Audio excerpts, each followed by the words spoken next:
Hey, what's up, everybody? It's Dean Rogers. Welcome back to the Dean Rogers Show. Today, I've got the one and only Pace Morby. What's up, Pace?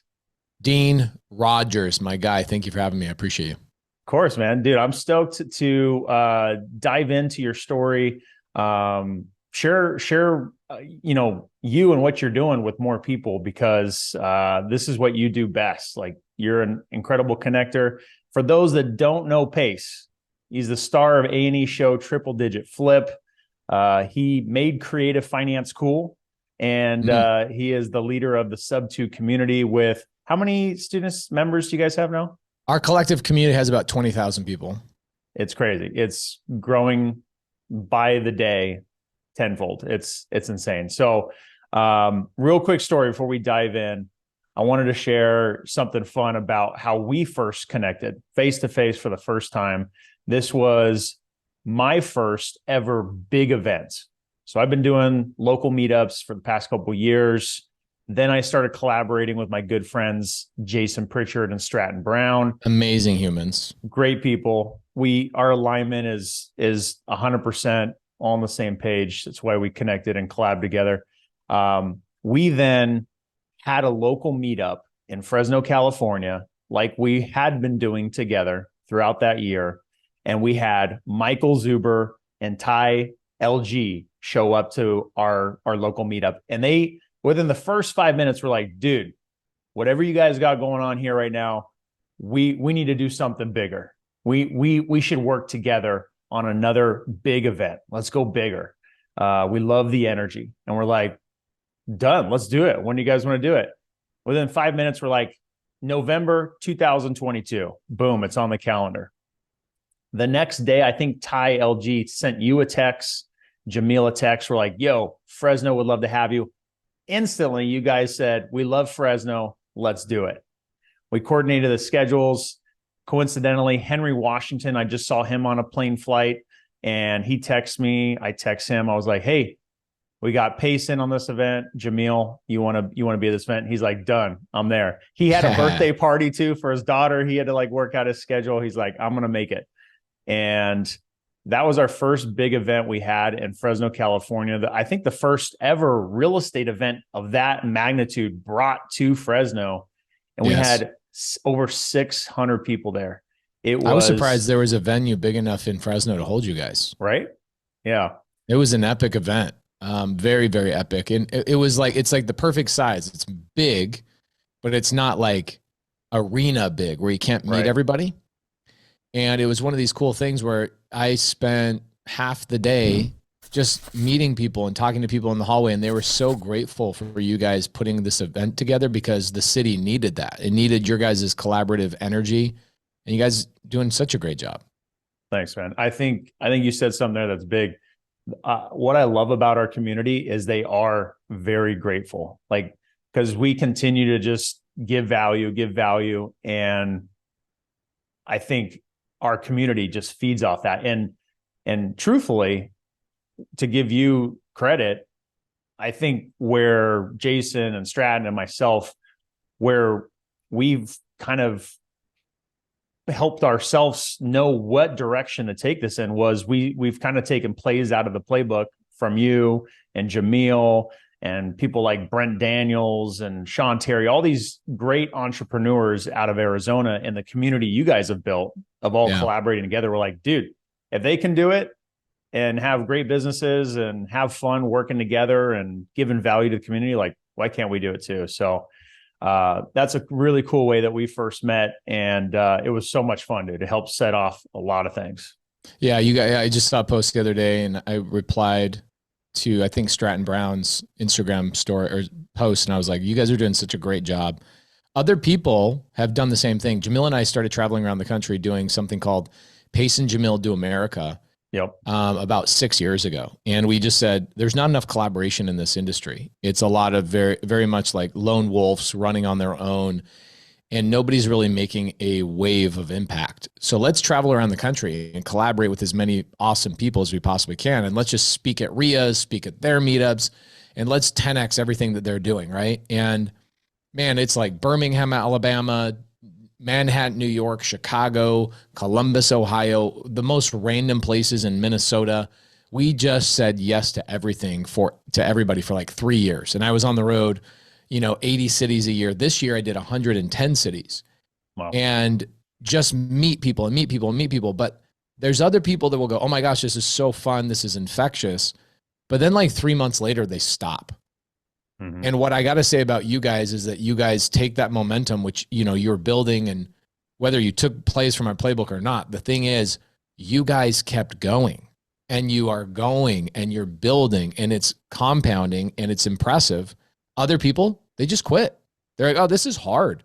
And a lot of people have no idea how hard it is to do it. It's hours and hours of phone calls and text messages and all of these things to give people free value is something that very few people are willing to do. And almost 1% of 1% of 1% of the people that even do it will ever stay consistent and actually grow it. So you guys are doing something right, and it's fun to watch. Yeah.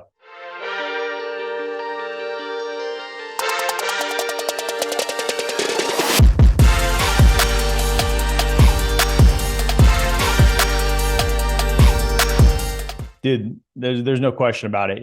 It has to be a passion project because it is a lot of hard work. It's a ton of effort. I mean, we just had our standing weekly call yesterday talking about it. And the words that came out of our mouth was, we want to give more. We want to go harder. Like how many events can we commit to a month? Because this last year we were doing several events a month, speaking at one RIA and then doing our own, and then going to someone else's event to support them, and, connecting with people there. And I think once you understand that abundance mindset, the law of reciprocity, like you just want to give as much as humanly possible. So, right. Yeah, that's awesome, man. So I wanted to share that story to start, but I want to bring it back to when you got started. I want to bring people up that maybe don't know your story yet and talk about where, your roots started as being a contractor and how that kind of got derailed, and then how you got connected to figuring out how to do this on your own. So let's go back there real quick. Let's just talk about that for a few minutes and kind of catch people up to speed. Yeah, I come from a large family, 12 kids. I learned how to be a contractor from my parents. My dad is still 65 years old, still a contractor. My dad said to me one day, I was 8 years old, driving down State Street in Utah. He said to me, you should buy real estate. You should buy land. They're not making any more of it. And I was like, oh man, I don't know why that stuck with me. But then I started looking around. I was like, yeah, that's right. Like everything else they're making more of, but they can't make more land. Oh my gosh, this is so amazing. So in the back of my mind, I always wanted to get into real estate, but I didn't know how. And my dad didn't know how to teach me, right? My dad has all the books. He has all the Tony Robbins books, every book you can imagine, the Donald Trump books, every business book that everybody talks about and touts. My dad has all of them. He's read them all, but my dad has never got into real estate. And I, of course, jump into construction because that's what you freaking do. You do what your parents tell you to do, or your surroundings. It's like, why do people get into football? Either their dad was into football or they had a friend that was into football. It was like, hey, come with me, whatever. That's like, it's not like people just independently come up with these ideas on their own. Like, I'm going to be a phlebotomist. No, that's not what happens. It's like, somebody in your family that's a phlebotomist and they inspire you to do a thing. I didn't have anybody in my circle that was a real estate person. So I did the same thing my dad did. I watched the videos, I read the books, I went to seminars, I did everything, but I just was missing something. And when I was 29 years old, there was this lady, so that was about 11 years ago, lady named Bethany Willis was a customer of mine in my construction business. She would hire me to go do her fix and flips. Me and my crew would go and do her renovations, and she'd go sell the property, make a bunch of money. She loved me for whatever reason, and she helped me get my first deal. She told me to stop being a slave to my business. She showed me how to get my first deal. I had money at the time, right? And so I had the ability to send out marketing, whereas some newbies that you and I both teach, I teach them like, hey, there's 1,000 ways to get a deal without any money. But she didn't do that. She knew I had money. I didn't have time because of how busy I was. So she taught me how to send out postcards. About 10 days later, I get my first call. I miss it. I get my second call. I miss it. Why? Because I was busy being a contractor, literally installing somebody's toilet that one of my guys screwed up. I was over their house. The phone was in my back pocket. I missed the phone calls. So these are like $500 leads. They cost a lot of money because I spent a lot of money on postcards. And I answer the third call. Bethany goes on the appointment with me, and I end up getting the deal. It's a long story. If people want to hear the whole story of how I got my first deal, it's deeply documented in Wealth Without Cash, my Bigger Pockets book. It's like $14 on Amazon, 2,500 5-star reviews. People love the video companion guide that comes with it. So it's a great book. It'll give you more in depth of how I got my first deal. But I made 50 G's in my first 30 days in real estate. And I was like, why am I doing anything else? I was wholesaling these deals. And here's the funny thing. I continued to wholesale, acquire, and do creative finance for 3 years, for almost 4 years, while running my construction business, instead of just shutting my construction business down. And when I look back on it, it's because I didn't believe in myself. I believed in other people's businesses. And if people were willing to hire me, then I knew they knew something I didn't know, and I could divest or basically mitigate my risk of my life by putting my eggs in their basket by saying, I'm going to have a construction company that relies on you. And I was just being a child and relying on other people. And I didn't realize this until 2018, the day my daughter was born. I had my largest customer filed bankruptcy, and I lost everything. I had so much money tied up in this guy's business. I lost everything. I had to sell 43 rentals that I had at the time and I had bought these all SubTo, seller finance, whatever, because I needed the money. So I sold the rentals. Jamil sold them for me 5 years ago. And I started with nothing. I had to restart with nothing. Why did I have to sell the rentals? Because I had to pay my payroll. The guy that owed me all this money, I was relying on him to pay me the money so I could pay my payroll. I was putting so much money into his business, digging myself deeper and deeper and deeper. And it was his plan the whole time. His plan the whole time was to rack up a bunch of debt. We find it was the third time this guy had filed bankruptcy in his life. And it was like 7 years on the dot from the last time he filed bankruptcy. He files bankruptcy again, wipes out $16 million in debt, screws me over, and I have to start from scratch. But did I really start from scratch? No, I didn't, because I had the skills and the resources to go out and get deals. And I said, I have no money. How am I going to build my portfolio again? And how am I going to double down on this? And I'm never going to work for another human being ever again. That was only 65 months ago. I know. That's crazy. It's crazy. And I just said, I'm doubling down on creative finance. And I said, I'm going to focus on SubTo, with this thing I'm obsessed with and I've been doing for 4 years prior. People had already known me as a SubTo guy back in 2016, 17, and 18 in my local market, but nobody knew me outside of Arizona. And so I started hammering Instagram and telling people, this is how I'm doing this. Here's this house I just did. I left this appointment.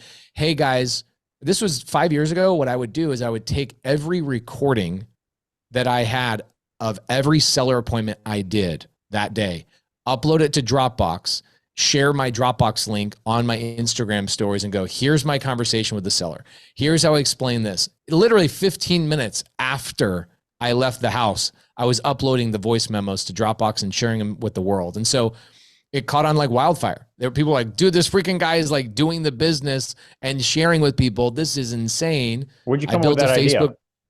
What's that? Where'd you come up with that idea? I have like 20 of those ideas. So I don't know. I'm a visionary. So I come up with these things of like, how could I do content that might not get the algorithm happy, right? Because people, everybody's trying to make the algorithm really, really happy.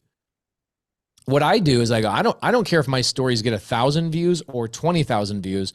What I care is I make an impact and an impression, because one of the most important things I learned was your brand is what people say about you behind your back. That's your real brand. Your brand isn't, I have 280,000 subscribers on YouTube and 500,000 followers on Instagram. That's not your brand. Those are followers and that's an audience. I get that. But your brand is what people say about you behind your back. And so what I said is I was like, I would rather have 500 people get value out of this thing or 50 people get value out of this thing. Instead of trying to tease and please the algorithm, I'm just going to really focus on providing so much value to the people that really want this. What could I do for these people?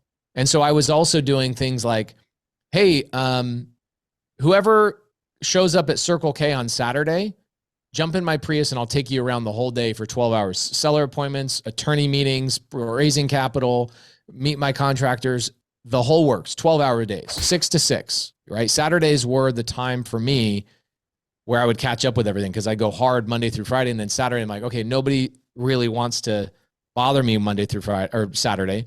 So what I couldn't get done through Monday through Friday, I'll put on Saturday. And people would meet me at Circle K at 6 o'clock in the morning, sit in my Prius and just ask me questions all day long while I drove around. And I then was like, man, I should have recorded this. So I started putting up GoPros and I started doing all this stuff. It wasn't like 3 years later that I realized I should have been putting it on YouTube.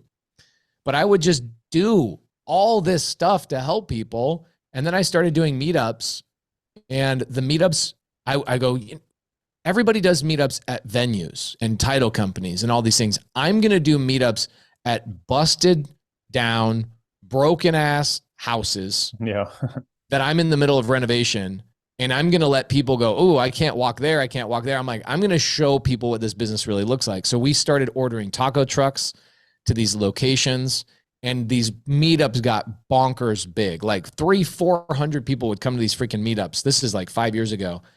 And it got so big that Jamil and I were like, we need to go take this on the road. It's getting so big, and let's go spread the love around the country. So I was forced into creative finance to focus on it because I had no money.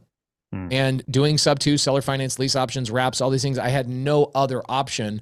And then I got so obsessed with it because I'm like, oh my gosh, I bought 5 rentals this month. Oh my gosh, I bought 10 rentals this month. Oh my God. Like this year, we bought $100 million in real estate to add to the portfolio. We're now at like $450 million in our portfolio. I have never pulled my credit for a single rental I have. I have never used a bank. I have never shown my tax returns. I've never shown my bank records. I've never done any of these things. And so the more and more I did it, it was crazy. I realized that what you focus on expands. And all of a sudden, it was like all these other people started doing SubTo deals all over the country based on my free Instagram content. And then I started a Facebook group, and it's a free Facebook group, still is today. It's 135,000 people or so in it. Crazy. It's like 3,000 posts a day. It's one of the most active Facebook groups in all of real estate, if not the most active Facebook group. And I then was like, man, I can't help all these people. Like a lot of people have questions. So I started a live podcast answering the questions in the Facebook group every week. Then I was like, people want one-on-one time. So I was like, all right, I'm going to create a community. So I created a community called SubTo, and boom, that thing blew up. And it all started from just giving people weird, obscure value that nobody else was willing to do, of like, let me show you what it sounds like to sit in a family's house and negotiate with them, whether it's a cash deal or a creative finance deal, and how I navigate and how I overcome their objections.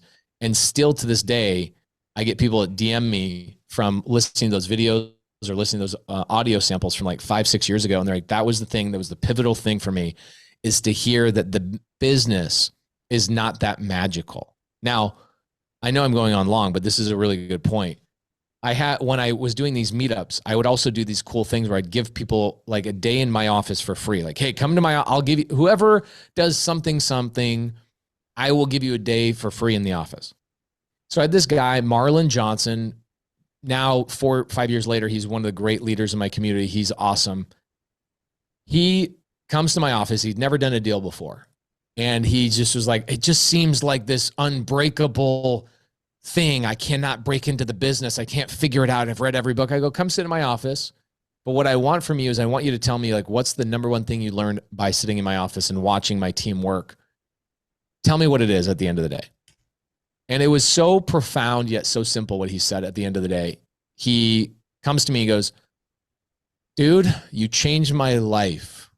And I said, well, how? Tell me, what's the thing? What's the one thing? He says, I am amazed by how many times your team hears no. And I was like, oh, is that like a thing? He's like, yeah, we watch people on YouTube and do these, we go to seminars and it all seems amazing. And then when you start in the business, you have to look at the heaviest object on planet Earth, which is what? A phone. It's the heaviest object on planet Earth because people look at it and they don't want to lift it. They don't want to touch it. They don't want to pick up the phone and actually make the business work.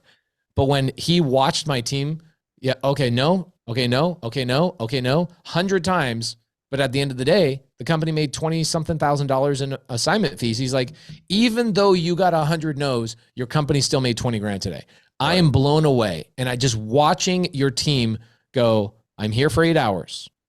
And I go, you know how I train my team, Marlon? He goes, how? And I go, I used to give my team $10. So they're all commissioned. My acquisition people are all commissioned, except I would give them $10 for every no they got. So now, every time they got a no, or I'm not interested, or a hang up, or whatever it was, they're getting $10. And all of a sudden, my guys are making $1,000 a week just by getting no's. And because of that, they're magically getting deals because they're staying on the phone. And I said, if you can train your brain to realize that, and he goes, wow, how did you afford that? I go, Marlon, it's an equation. They have to get 100 no's before they get a yes. And so paying them for the no's versus paying them for the yes is actually cheaper for me. They're going to get a yes because some sellers just go, yeah, I'm ready to go. And the worst acquisition people could go get deals done just by hunting for no's. I used to call it breadcrumbing.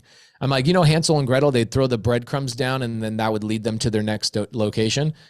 All these no's are just a breadcrumb to the right location every single time. And you should be rewarded. So I'll give you $10. So it's like they would try and shoot for 10 no's per hour so they could make $100 an hour. And they couldn't. They couldn't because they'd get maybe or call me back. Yeah, I'm interested. And my guys would almost go for the no. Like, you probably don't want to sell to an investor, right? Because we're going to lowball you. And the seller's like, actually, I need convenience. I don't want to go through an agent. I hate agents. And my team is sitting there like, I'm going for the no and I still can't get a no. So Marlon watching that, sitting there in all day, watching my guys hunting for the no, he's like, that was the most beautiful thing for me.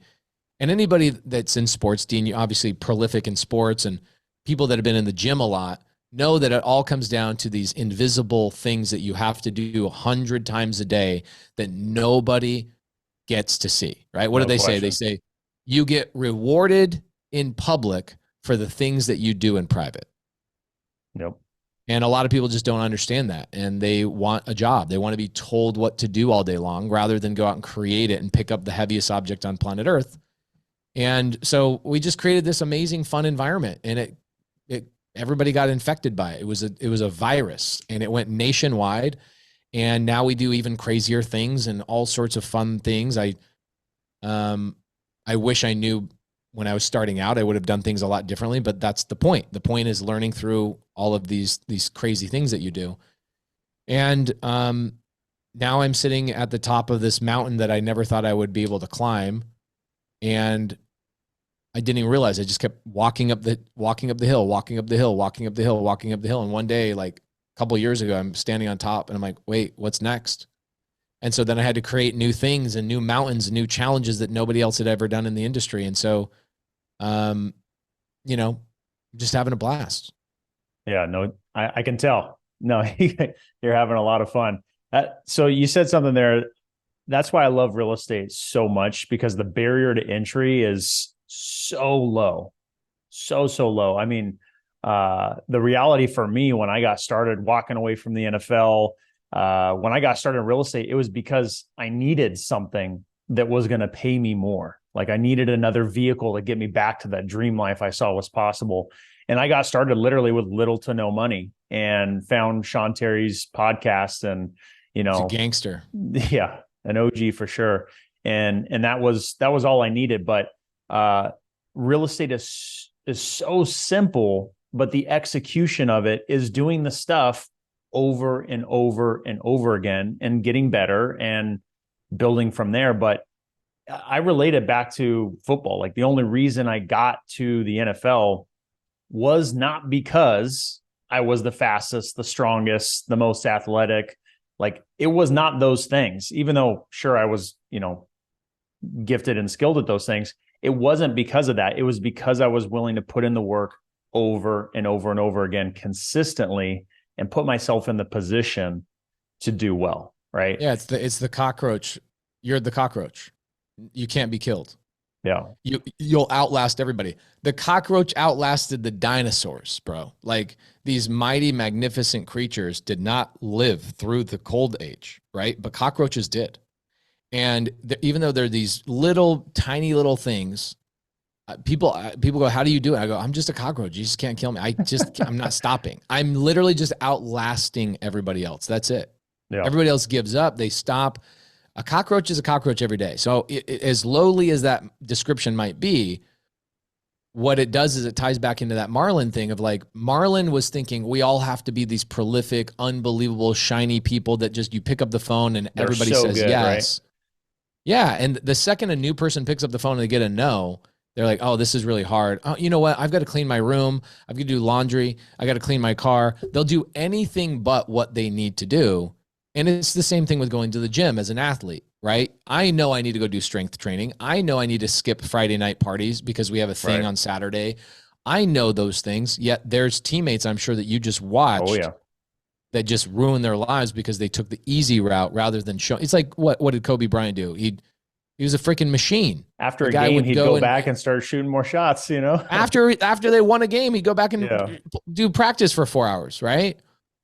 So it's being that person. And there's a reason why there's a 1% and a 99%, right? They reference it all the time in news. They reference it everywhere. Like, oh, are you part of the 99%? Oh, the 1%. We should tax the 1%. All these 1% conversations comes down to the 1% of people that just literally figure out how to outlast everybody. I don't even have to be that good. Right. True. In fact, I could be piss poor and still succeed by just outlasting and just doing the thing every day. I love that you say that. One of the things that I find so funny is I have my students listen to my team calls and the calls they're having with sellers, and they'll listen to deals that we close, and I'll ask them like, what'd you think? You know, do you think you could have done a better job? And most of them raise their hand like, yeah, like that call was not that great. But you just made $40,000. Like, holy crap, this is crazy. If I just pick up the phone and make the calls and get in front of the leads and do the work, like I know I can do it. That's proof right there. If that quality of the call gets a $40,000 deal, I know I can do it too. So what do you think holds most people back? I mean, what is it that just prevents them from doing it? The number one thing that keeps everybody from anything is somebody helping them. And we are a monkey see, monkey do being, right? Humans are meant to learn from other human beings. It's the same thing with football. Like you didn't just go, all right, hey coach, I'm here. And the coach says, where'd you come from? Oh, I just learned football by watching 3 videos. I'm here I'm now on the team. It's like, no, dude, you got to go through the process. You got to have coaches. In fact, how many coaches does a football team freaking have? A lot. Lots. Dozens. Yeah. Right. You have so many different coaches. So even me, you know, this year in 2023, I probably spent $300,000 on my education. Next year, I'll probably spend $200,000 to $300,000 on my education, hiring mentors for specific things. But the thing that it was for me was Bethany. It was a person. It wasn't a book. It wasn't a seminar. And it wasn't actually a course. It was a coach or somebody that was going to walk me through it, right? I've taken $300 courses, $400 courses where all it is videos. Mm-hmm. And what do I do with that? Nothing. I do nothing with it. I'm as human being as anybody else. You get really excited. You get fired up. You watch a couple of videos. You realize, oh, I got to actually do the work now. Right. And then you find something else that's. So the big difference is who is going to walk you through it. So one of the things that we do in our community is we have something called Saturday Power Hour. So our whole community, all 50 states, about 115 different cities, will all get together on Saturdays in physical proximity, literally in somebody's house, a title company, a big like coffee shop, whatever, and they will make calls together for 2 hours. Now, not everybody's making calls because some of the people are transaction coordinators and they're sitting there going, I can't wait till you get a contract. I'll get the contract filled out. I'll open escrow. I'll do the thing. It's that. That's the thing that people are missing is physical proximity to other people. This is why your guys' meetups and your guys' events are so important, is because that human molecular vibration from another human to a human changes everything. It gets you. It's the same thing when you smell your child, you kiss your child, you feel that amazing energy when you're holding your child of that bonding. It's the same thing with a mother. I know this is a very weird analogy. I've never actually used this before, but think about a mother breastfeeding a child. The reason why that's so beautiful is because there's chemical reactions that happen that help that child bond to the mother, Oh yeah. right? And help that child feel safe and loved and all of these things that culture, or like to cultivate that child into who they are today. So it's the same thing with trying to get into real estate. When I'm in physical proximity to other people that care about me and they go, hey, let me show you how to do it. I'm not just going to tell you, I'm going to show you how to do it through instruction. And then more important, Dean, you know this, you got kids. You have to put pressure on your child, put pressure on that person for them to do the thing. Oh yeah. I do a lot of stuff in my life because there's pressure on me. People are counting on me. There's social contracts. There's all sorts of things going on that I'm like, I have to do this because I put myself in a situation where I have to do it. So left to our own devices, we become the 99%.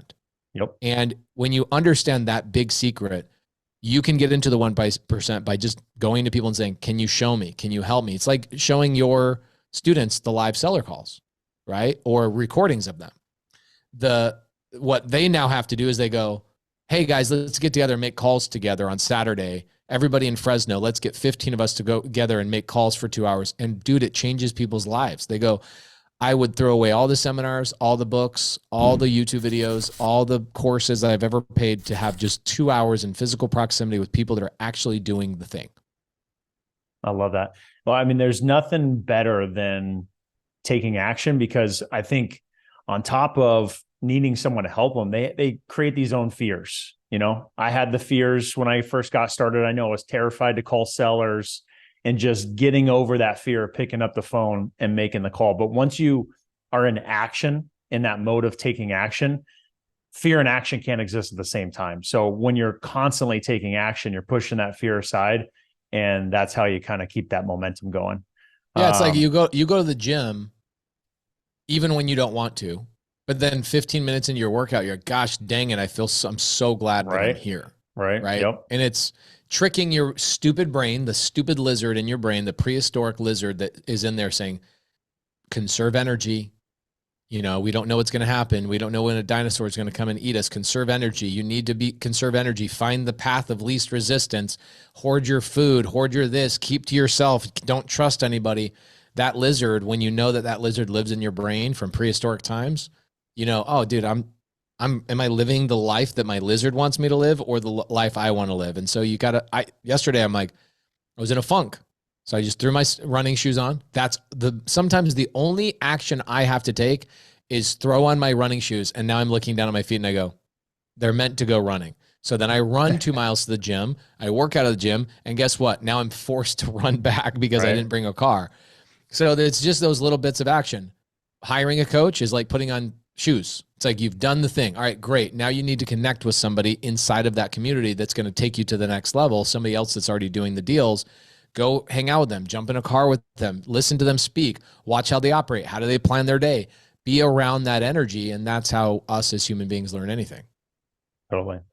So I'm curious, you went through this transition, you had, your whole construction business get derailed. Creative finance was the necessity for you because you didn't have money at the time to get back into the game, to start making money.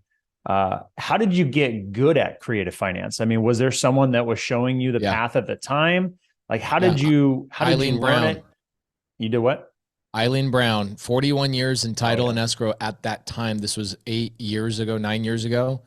She's now been in the title and escrow business for 50 years. And she called me a couple of weeks ago. She's also in my book. I have a whole chapter dedicated to how much she helped me. What happened was, remember those two phone calls that I missed the day I was installing the toilet? I went back to those phone calls and called them like a couple of days later, and they both wanted too much money or they didn't have equity. And I was like, okay, dead leads. Dude, even yesterday. Not yesterday, 2 days ago, I'm at a Korean restaurant. I walk outside. I'm with my wife and kids.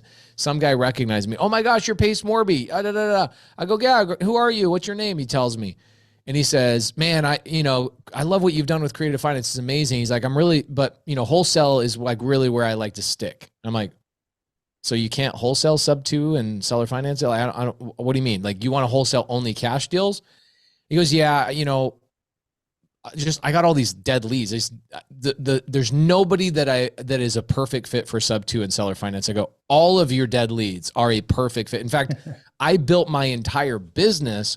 What I ended up doing, I'll bridge this gap here in a second. When I was in the beginning of my journey, I thought the same thing. Dead lead, dead lead, dead lead.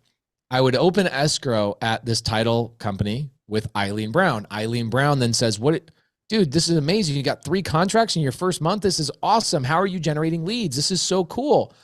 You should come to our thing and you should come talk to our people about how you just started the business and got 3 deals. I was like, nobody wants to hear from me. I just started, She says, oh, you're generating leads this way. How many leads did you generate this month? She's asking questions nobody else would ever have asked. She's just a different person. She'd been in the business for 41 years at the time.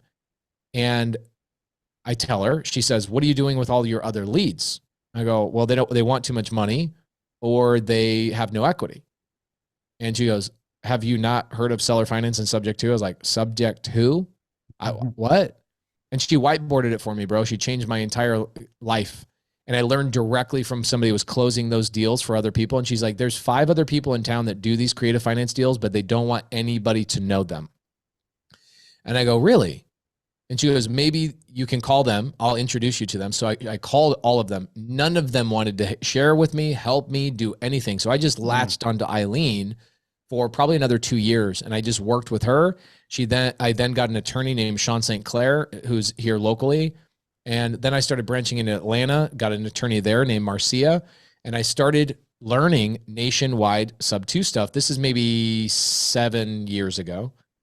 And that's all I focused on, just focused on that. And then boom, 5 years ago when I lost everything, 5.5 years ago when I lost everything, it was easy. I turned the switch on. I go, dude, I'm just doubling down on nothing but Sub2 deals.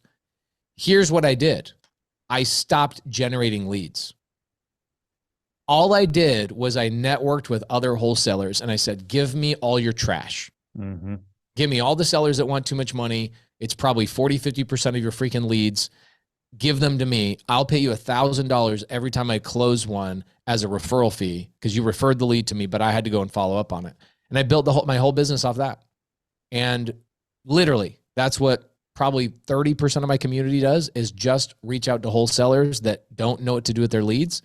And so I tell this guy yesterday or the other day when we're at this restaurant, I tell him, dude, I literally built my entire business off of dead leads. He's like, wait, I thought you were calling like a specific Sub2 list and a specific seller finance list instead of, what we call. I go, no, I realized that you go generate how many leads to get one contract. And he goes, probably like I have to get 40 leads or so to get a contract. I go, okay, what are you doing with the other 39? Like there's 39 people that didn't fit your cash lowball 50 cents on the dollar offer. That doesn't mean the other people you can't make more money with. So I brought him to my office yesterday. I broke down 40 of his leads. We went through all of them. And I go, that's a Sub2, Sub2, Sub2, Sub2. So it was like 12 leads in a row, Sub2. Okay, that's seller finance. That's seller finance. So I put my team on it. We locked up like 4 contracts yesterday from one guy's 40 leads. And you can build an entire business just off of other people's dead stuff. One of my favorite things to do when we do our own lead generation, which we do a lot of, is just calling expired listings.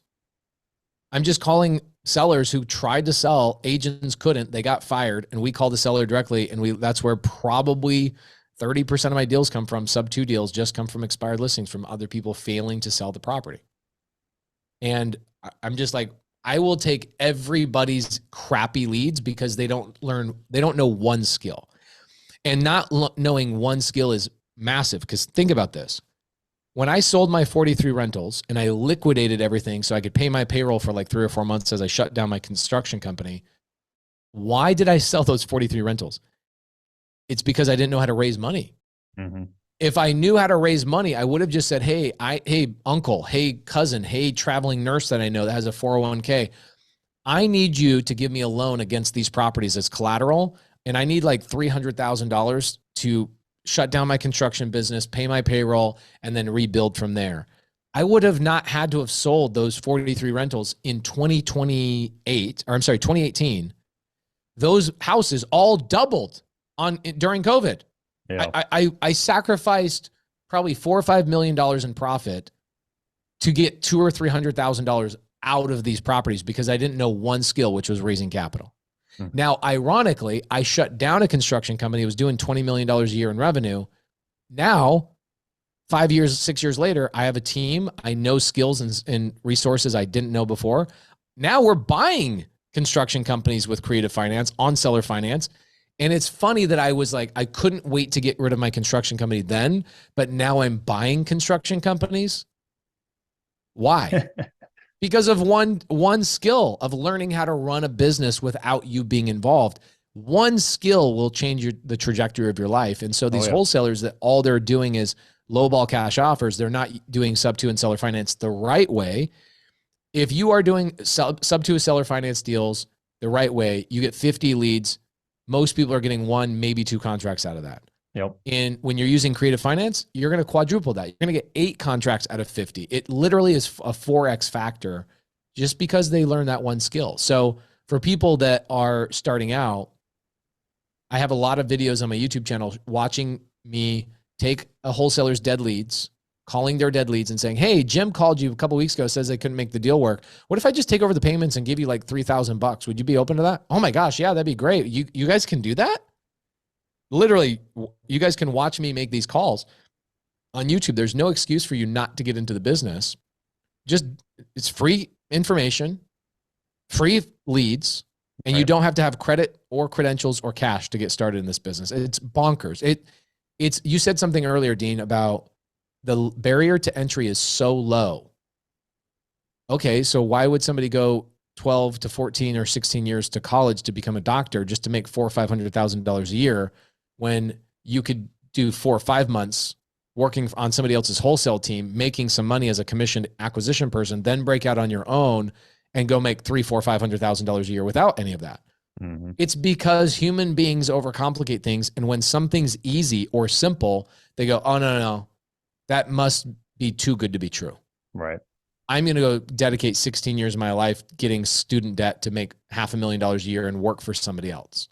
You know what I'm saying? It's crazy. I do. It blows my mind when I've had conversations with people who are interested in maybe joining the coaching program, maybe getting started in real estate. I meet them at a meetup. They're thinking about it.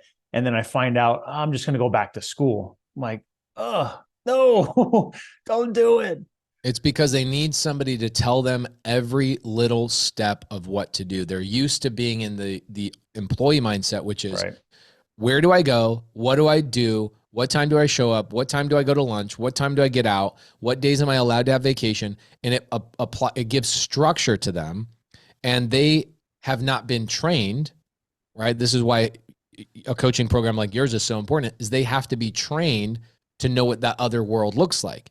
And I say this weird thing about delegation. People go, what's one of the biggest things that people struggle with once they do become successful? I go, delegation. They want to do everything themselves. They don't know how to delegate. It's like another level, another devil, right? The next level is, wow, I'm doing deals. I need help. You know what? I'm just going to do this myself until I basically have a heart attack, is what most people do. And I say, delegation. Then somebody says, well, why is delegation so hard? Like, it seems simple. And I go, here's why delegation is hard. Is if I hire an assistant and that assistant saves me 4 hours a day of my time, most people have not been trained on what to do with that extra 4 hours. Mm-hmm. And so because they have a mental block of, I don't know what the next step is after I hire somebody, of what should I do with that extra 4 hours, they then just keep doing the work themselves. And it's, that's next step. That's step like 2 or 3. Whereas step 1 is realizing, yeah, I watch my parents go to school and get a job, watch all my family and friends go to school and get a job. That's what I've been conditioned to do. You are a product of your environment. I need to be around a different environment that tells me what I should be doing, how to do it, when to show up, what KPIs for daily success I should be executing on.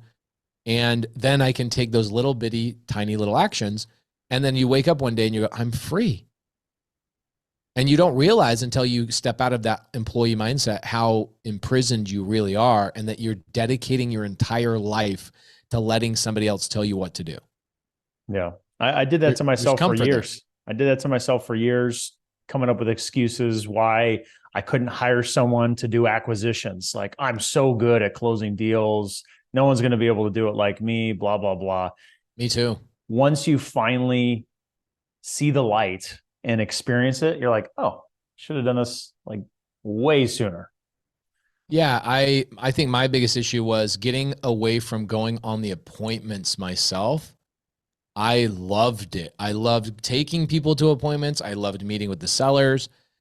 That was like the thing I was addicted to. And it took me like 2 years to finally, it was a coach. Finally, I had a coach. His name was John Bohm. He's now the head mindset coach of the Arizona Cardinals. And I'd pay this guy $500 an hour, right? And every hour, this guy changed my life. But the one thing he could not get through to me immediately was hiring and delegating. It took 2 years to break through that. And now people come to me and they have a new opportunity. Like somebody just emailed me this morning and they go, "Hey, Pace, I have a lot of blah, blah, blah, blah, blah. I need help with this." And I go, I don't ask, how can that be done? I ask, who's going to do that? Because it ain't going to be me. And I immediately go, "Hey, here's Saravi on my team. She'll help you out." And I now, all day long, I now look at my emails. My emails are, "Hey, Saravi can help you," or "Melissa can help you," or "This person can help you." And I'm just pushing off my email. And in the last week, I go, I wonder if I even need to answer my emails anymore. I talked to Dan Martell a couple of weeks ago, and he says, you think you're cool because you get to zero inbox every day, which I do. Every morning I get to zero inbox. I empty all my messages. Me too, yeah. And he says, "I'm cooler than you because I have zero inbox. You get to inbox zero. I have zero inbox." I go, "What do you mean?" He says, "I haven't checked my email in like 2 years. I don't worry about it. There's not this stress looming over my mind that there's something going on there. I just move forward and do the things that as a business owner I should be doing: collaborating, meeting with people, creating content, training the team, inspiring, finding new opportunities." And if I say, "Hey, email me, let's chat," I go, "Email this person," and they'll put it on my calendar where it's appropriate. I'm like, gosh, I know that sounds simple and stupid, but why have I not done it before? Because nobody told me. That's why. Mindset shift right there. Right. Nobody told me. This is why your students need you. This is why you needed 13 or 14 football coaches, right? It's not, there's a head coach and offensive coordinator and defensive. There's all these things. Somebody has to tell you every little thing. And more importantly, they have to look at the game tapes, right? They have to replay and go, "See, Dean, what you did there?" And you're like, "Oh, I didn't even know I was doing that." Right. Let's do a better job next time, right? That's where people need to realize, like, you're never going to do this on your own. 100%. Hey, what's up, guys? If you want to learn more about how you can join my community where I'm going to work with you hands-on, make sure you click that link down below. Let's go. What's your favorite creative finance deal? You know, I talk about two all the time because one of them, 2720 North Sterling Avenue in Mesa, Arizona, it's where the logo came from, the SubTo logo. Saved the seller from, it was almost an expired listing.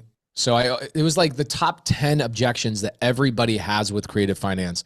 I overcame in this story, all of them packed into one. Most of the time it's like 3 objections, 2 objections, 2 problems, to whatever. This was like literally everything you can imagine. How can the seller keep the debt in their name? How can the agent get paid? Why would the seller do this? How does the seller go and get another loan if you keep the loan in their name? Like, all of these things were all in one story. So I talk about this story all the time. It's not the deal I've made the most money on. I make $3,000 a month on it. It's an Airbnb now, and it has appreciated like $300,000. You guys can go on Zillow and see what I bought it for.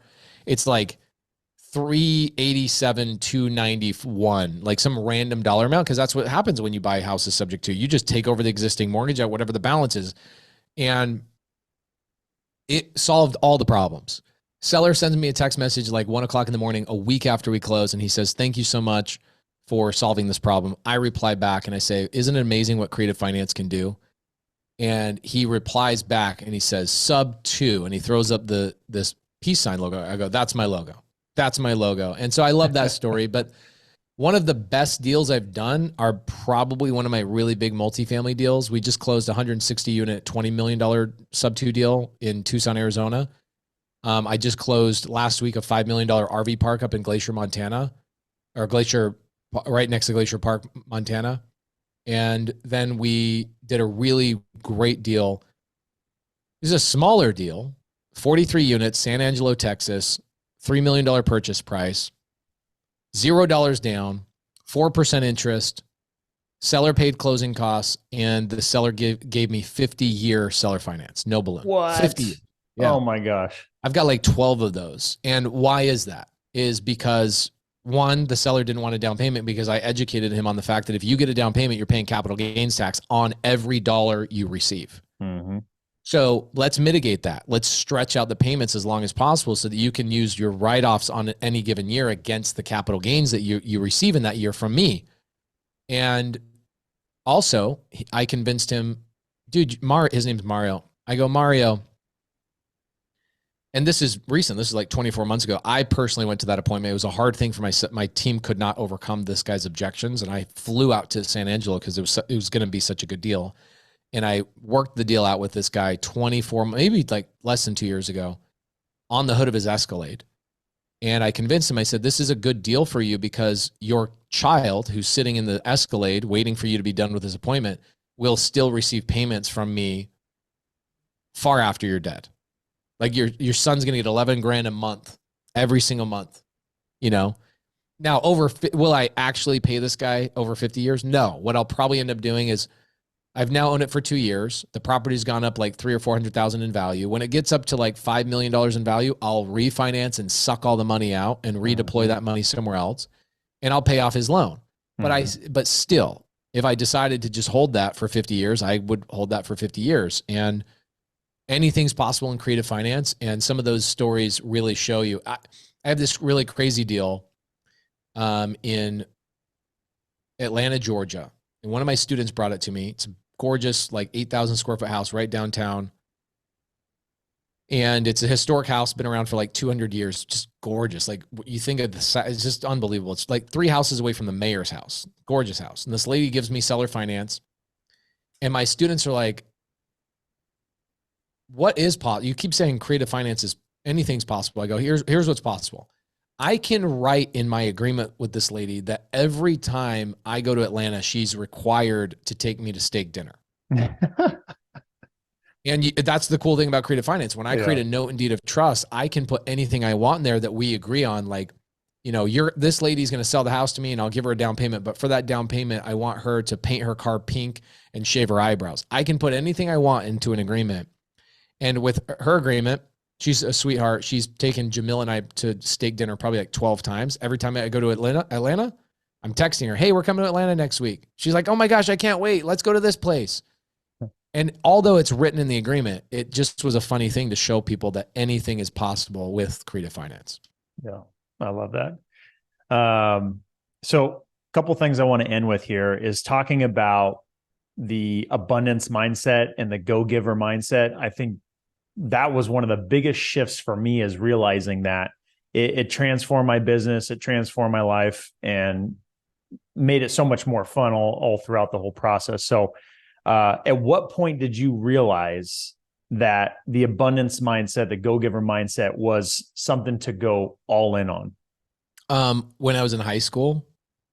And what do I mean by that is, ask yourself this question. Did you ever have to have your parents tell you, you should go out and play. You should go out and hang out with your friends. You should stay late out night with your friends and go have a fun time. You should go up the canyon and, you know, do a fire, and you should go do that. No, my parents never had to tell me how to go have fun. In fact, it was the opposite. It was like my parents couldn't get me to come home at curfew time, right? So do we have a curfew in business? No, because everybody wants to quit. And I'm like, why can't I just make my business like it was in high school, where you can't get me to stop working because I'm having so much freaking fun with my friends? And so from a very young age, I knew like I wanted to collaborate with other people, whether we're doing business together or we're doing independent businesses and just collaborating ideas. It's like those late night conversations when you're in high school talking about your buddy's girlfriend that's just dumped him, and you're all, commiserating with them. It's the same thing in business. Oh man, I lost this contract. I lost this. I lost that. Having friends in this business makes this not a business. It makes it like I'm in high school, and my wife will go, hey, are you coming home anytime soon? I'm like, no, I'm hanging out with my buddies. I'll see you at 9:00 tonight. Whatever. You lose track of time when you're collaborating and having fun with other people, just like you lost track of time when you were in high school. My parents go, what's your excuse tonight? I go, I lost track of time. Why? Because I was having fun. So the collaboration and go abundance mindset that you guys have and Stratton and all those boys up there have, Ty has, it's the same thing. I just want to hang out. Like Ty Leon, LG, like 4 years ago, before we ever launched SubTo, messages me. And he's like, man, I just want to come spend a day with you. Can I? I go, yeah, come get my Prius. We literally just hung out all day long in my Prius and drove all over town and just had a good time. He's like, I can't believe somebody as busy as you would take a whole day to just spend with me. I'm like, bro, I do this every day. This is my life. This is not some special treat for you. It's a special treat for me every single day. So people that are struggling in this business and feel like it's work, it's because you don't have enough friends in the business. That's all there is to it. Yeah. Well, there's not a better story than when we had our big event in Fresno, right? The very first one we did that you came to, Jamil came to, Henry Washington came to. Jamil had to literally pull you away while we were at the hotel talking at night. He's like, all right, Pace has to go to bed now. I'm going to pull him away because he will just stay up and talk to you till 2 a.m. And you guys had like a 4 a.m. flight or something, right? Yeah. And you were just like the Energizer Bunny, just having the best time, just talking to as many people that wanted to talk. You know, and part of that too is that I forget what it feels like sometimes to be brand new. And so talking to people weekly or daily and them telling me their struggle and what they're actually, their current mindset that they're going through reminds me of a story that I can go, let me tell you how I overcame that. And watching them have these light bulb moments is like, I call it the helper's high. I'm sure you know this feeling that you get when you help somebody and there's a result. Nothing it's better. Like helper's heroin. You get addicted to it, you know? Yeah, 100%. The thing I want to end with here is talking about community. So you've built an insane community. Everywhere I go, there's SubTo members all around, right? Yeah. And they're all infectious. They're all fired up. They're all excited about the business. What do you feel like are the key ingredients to have a great community? The leader needs to do the things that other people can't do, won't do, don't do, which is showing up, traveling the country, meeting them in person. Out of my 20,000 members in my community, I've probably met 14,000 of them in person. I know their names. I know their spouses' names. We have 39 Zooms a week.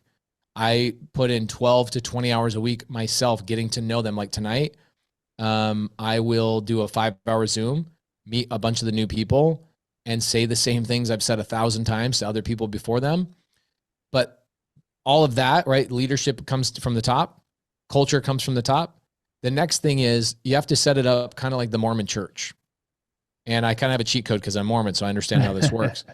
You have to have immediate, like Jesus had 12 apostles, right? Not to get super weird about this, but Jesus had 12 people underneath him, right? He couldn't do all the work himself. And so I have about 700 leaders in the country that I have built and strong relationships with, that anywhere in the country, you name a city, I'll tell you a leader in that area that is in my community that can help you get a deal. And so when you cultivate that type of culture, what happens is no matter who you are and whether you have time to go to a Zoom or you don't have time to go to a Zoom, or you ever watch my course or not, you have physical proximity and geographical abilities to go and meet people that are doing deals in your local area.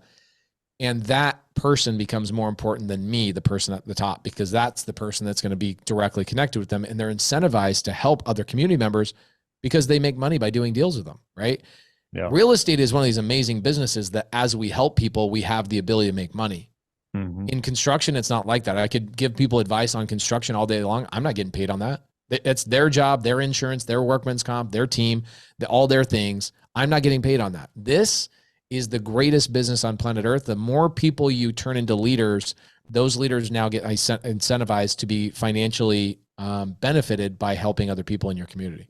So you've scaled that to massive proportions. For someone like me who's just getting started and building my community, how do you actually empower those that are in the community to become those leaders within it? Spend a lot of time with them. I'll do weird things where I see somebody that I'm like, I see you as a leader. Come hang out with me for a couple of days. I'm going to go speak at Ed Milet's thing. I'm going to go here. I'm going to go here. Jump on a plane with me. Let's just hang out for 3 days. And I'll have them hang out with me for 3 days, and just being around me for 3 days, they start believing in themselves at another level. I'm not even saying anything specifically to them like, you're going to be a leader and you're going to do this. I just bring them around with me and say, see how cool this is. I'll take them out of Atlanta, Georgia, bring them to Seattle, do a meetup with me in Seattle, and show them how to love on the people and help the people. And I go, this is what could be possible for you in Atlanta. And then they go back. You got to show them what's possible, let them hang out with you. And it's hard work. It is so hard. It's impossible for me to explain to anybody how hard this really is. I just make it look easy. 110 cities this year was not necessarily me just wanting to meet everybody. That was a big part of it.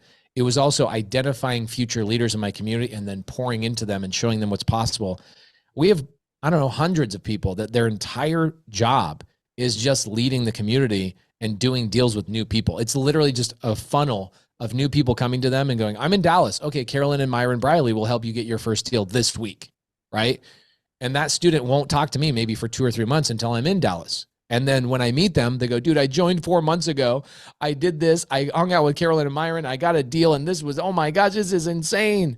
And I'm meeting you today for the first time.